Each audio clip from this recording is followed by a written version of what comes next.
এই বড় মাছের মাথাটা আমি খাবো। এটা সবাইকে আগেই আমি বলে দিয়েছি, কারণ কাতল মাছের মাথা আমার কাছে ভীষণ ভালো লাগে।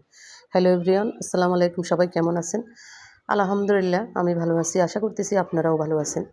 এই যে আজকে বড় একটা কাতল মাছ রান্না করব, এই জন্য আগে থেকে আমি এভাবে মশলাটা কষিয়ে নিলাম।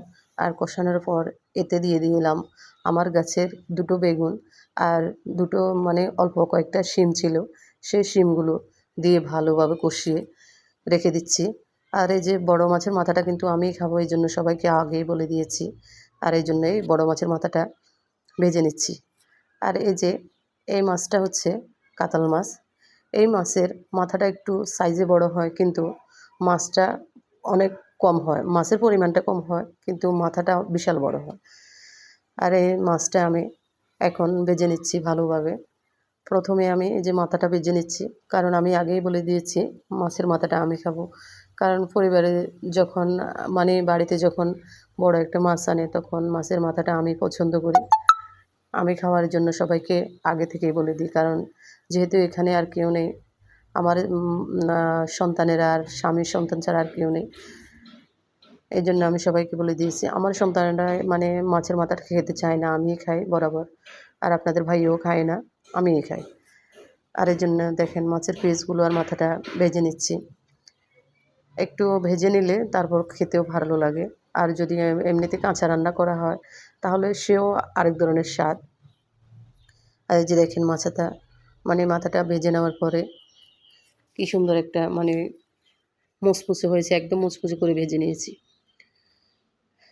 এই মাথাটা এখন আমি দিয়ে দেবো ওই যে ঝোল করে রেখেছিলাম বেগুন আর শিম দিয়ে, সেগুলোর উপরেই এখন দিয়ে দেবো এই মাছগুলো। একটা কাতল মাছের মধ্যে 4 পিস মাছ হয়েছে, আর একটা লেজ আর একটা মাথা। আর এটা এখন দিয়ে দেবো তরকারিটার মধ্যে, যেগুলো কষিয়ে রেখেছিলাম। এই যে দেখেন, এগুলোর মধ্যে এখন দিয়ে দেব। আর এই বেগুন আছে যেহেতু, এখানে ঝোলের পরিমাণটা একটু কম দেব, কারণ বেগুনের মধ্য থেকে ঝোল কিন্তু এমনিতে বেরিয়ে যাবে। আর মাখা মাখা করে রান্না করলে ভীষণ একটা মজা হয়। আমিও রান্না করি মাখা মাখা করে, এই জন্য দেখেন এই মাথাটা দিয়ে দিচ্ছি। হালকা ঝোল দিয়েছি, ঝোলের উপর মাথাটা দিয়ে দিচ্ছি। পিসগুলো বসিয়ে দিলাম আস্তে আস্তে। আর যেহেতু ছোটো বাচ্চারা, তারা কিন্তু আপনার এই কাঁচা মাছ খেতে পারে না।